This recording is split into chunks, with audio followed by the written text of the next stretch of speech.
Obol can land 2 layer of dots and bada bing, bada boom, and that is pretty much it. Today, I want to show you guys my Inferno farming team with Shadow Sania, but without Lily. They are not 100% win rate yet because there are still characters that can be 6-star and there are still improvement that can be made in the module and the shell as well. But I'm very happy I can finally touch Inferno where I can actually touch them with Shadow Sania. Is there a team without Shadow Sania? They exist. I just don't have the resources to build them. Even if I buy every single pack in the shop right now with my raw money, there's no way to build all the team possible in the game, unfortunately. But if you have a team without Shadow Sania and Lily and you want me to showcase it on my channel, then you can contact me by leaving a comment down below. Damn, looks pretty good, huh? Look at a whole lot of dots in there with Cachi the goat. Okay, are we gonna one-shot? That's gonna look beautiful. Oh my god, dude.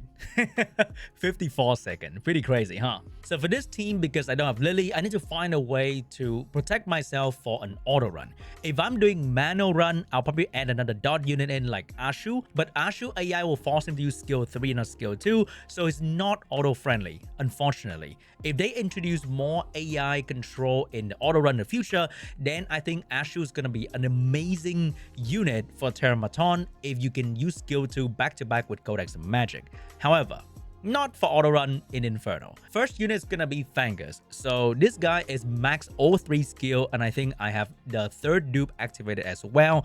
And you don't have to max skill 3, but because I'm using him a whole lot and there was a mission that required me to max out an SR skill, I maxed out Fangus skill 3 because that's gonna allow me to use the skill 3 more often with the reduced cooldown time. This guy is very, very good for PvE, so if you really want to build out an SR character, I highly recommend Fangus. The build is going to be Swift and Tamweave, and the shell is going to be Artisan. As you can see right here, I didn't reroll for the shell passive yet because it is so goddamn expensive, but if I can get 20 more speed in the second passive and maybe better passive for the 1 and 3, that would be so much better for this guy. Second unit is going to be Shadow Sania. She's going to move after Fangus and she's on Codex of Magic because her AI allow her to use skill 2 before she used skill 3, and with Codex of Magic she can do that skill twice, so you have 2 chances to elongate the dot. Ultimately, you only want her to use skill 2 and 1, to be honest, because skill 3 is there to make her run faster, but we're not that point yet. So skill 1 is so valuable. You want to max out skill 1 to land a 2-turn dot with all of your attack. So for her, I'm using Bramble, which is also very important. This will really help your auto run because the moment she can proc 1 time on that revenge in the first turn or 2, then killing the boss becomes so much easier. I fucking love Bramble on Shadow Sania. Third is going to be Holden. So Holden is on a high speed build. To outspeed the main boss, not the tentacle, you want to have plus 265 total speed, in my opinion. I was trying 261, 262, and it wasn't very consistent. I think there's speed RNG in here, but I don't really know that. So I went with 270. I tried my very fucking best because I was very lucky to have this shell roll 20 speed. And I think that's my only 20 speed in my entire fucking account. That 20 speed really helped me. Without that 20 speed, it's gonna be rough. And he's on a accuracy crit rate kind of build because if you crit, his skill 3 will have double the chance of landing the strip and the attack down and the resistance down, which can be very helpful for everyone else on the team. With attack break and with a tankier team in the future, 6-star Valerian and 6-star Cachi, I think surviving the boss is not going to be a problem. If you're using Handrick, then you can do more damage with, let's say, Chloros or Ditting. But if you're not using Handrick and you're using a dot team, Holden is way better at keeping your team alive. And also the turn meter reduction with skill 2 is very good. For skill 3, I went with level 3, and for skill 1, I went with level 4, simply because I needed to get the speed of the skill 1. If your gear can give you more speed than I have right now without touching the skill 1, then you can ignore the skill 1 as well. And if you have very high crit rate on your Holden, let's say plus 70, so you crit all the time on the green boss, you can also ignore the skill 3.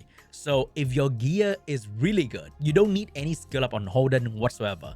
But because my gear is really shit, I had to invest some skill up on Holden.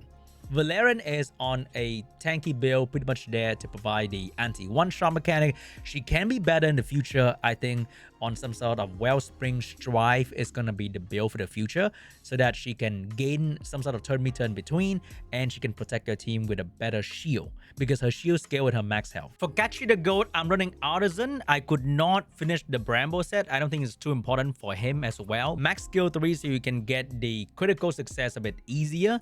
And I think the minimum you need to hit is 185 accuracy. And I'm trying to get him fast. I think in the future, if I can match his speed to Holden's speed, then I can buff immunity before the boss even attack my team. And I think that's gonna be the goal. Like right now, it feels like it's really hard. But I know one day, I don't know when that's gonna happen, when my Fangus and my Shadow Sania can also match my Holden speed. Things will be so much easier. But god fucking damn it, how the dev team make it so hard to get to that day. Will we even have a community in the game when we get to that day? I don't know. All right, let's go for a run. I think it's gonna be very simple. If you miss strip in the first turn, you just kind of lose. So it is what it is, right? You're using a dot team, you miss strip, you lose. But most of the time I'll land my strip, and then we pray for the team up with Fangus. So the more Fangus skill 1 with other teammate, the better the run will become. And if I can get one good Bramble from my Shadow Sania, it's gonna be game changing. That's why we run Bramble, because one Bramble, you're more or less guaranteed to win. So now we're putting more dots on the boss, and everyone is being protected with immunity and defense buff, so we don't get absolutely destroyed. Artisan on my Fangus to give even more shield, as well as more Artisan on my Cachi the God, so hella shield. And did you know that the right tentacle actually cleanse debuff from the boss? That's kind of fucked up, because is there not enough mechanic in this boss to really mess you up, right? So if I land an attack, no, not an attack break. If I land a defense break with Holden, that's gonna really help the team, because also the crit down from the Cachi the God can really help the team in a way that the right hand will not cleanse the dot, which is the most important debuff that I need to be on the boss. So we have a whole lot of dot here, and boom. That is beautiful. That is so beautiful. So that's how I overcome this thing without Lily, which is to try and survive with Cachi the God. Or we should say Cachi the Goat, because I'm using him more after this. So for Niconana, I am using Shadow Sania as well. And if I want to have the perfect run, I'm gonna switch the Holden gear into my Cachi the God. So with that, my boy is plus 128 speed and very good accuracy, even though he only have the Swift set activated. And now we're gonna go into Inferno Shell. So if you really want to farm one thing, you should invest the best set on that thing in particular.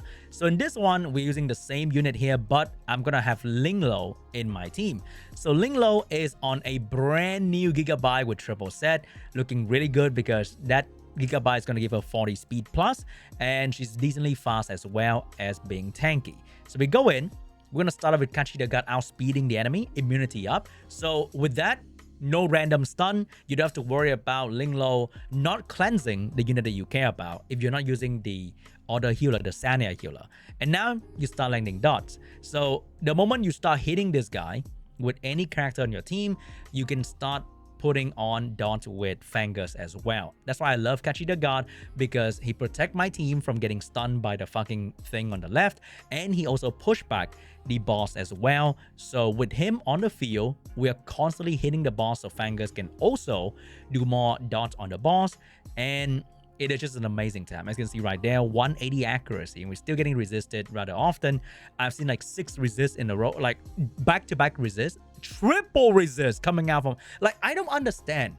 How is that possible? I thought it's an innate 10%, but the amount of time I've seen my Fangus getting triple or quadruple resist in a row is diabolical. Like, I cannot believe what I'm seeing right there. But I think with Dow Fangus, oh no, we're getting more resist from other characters as well. But I think that is why I have Linglou in here. So you can also replace Cachi with Obol to land dots on the enemy as well. But I don't know what they feed Obol out there on the YouTube guide. Like, the Obol just don't die. But if I don't have a healer here, it is so risky, because the boss hits so hard and the boss is so fast as well. You just kind of die randomly. And the amount of resistance that I've seen from my dot team is just not fun. it's just not a fun time, man.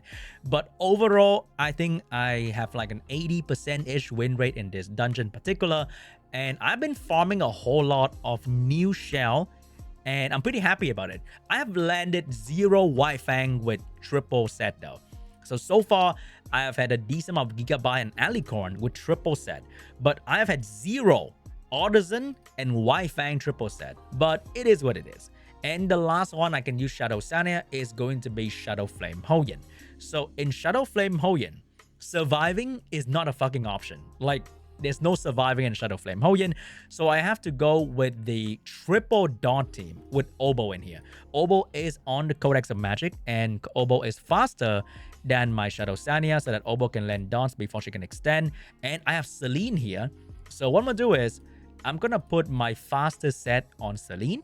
So I pretty much just took the Cachi the God set and slapped it on Celince. She is decently fast and she has high accuracy to land her skill 3, because I think she's the only one that can disable the revenge from this fucking boss 2 turns.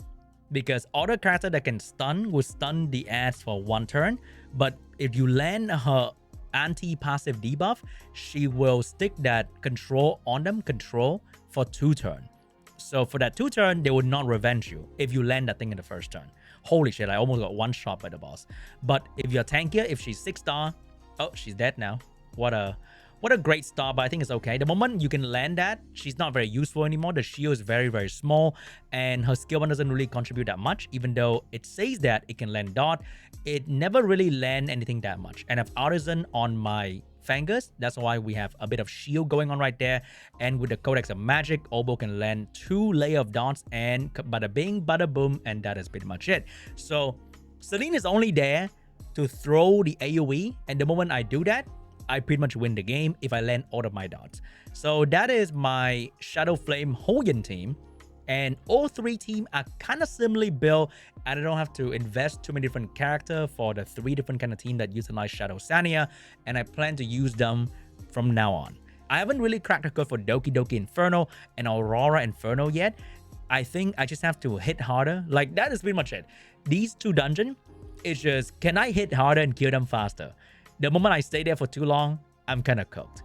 But anyway, guys, that was my progression with Shadow Sania. No Lily. If I have Lily, I think everything's going to be so much better. But we play with what we're given. And Shadow Sania was the first SSR I've summoned on this account. Literally, the first SSR.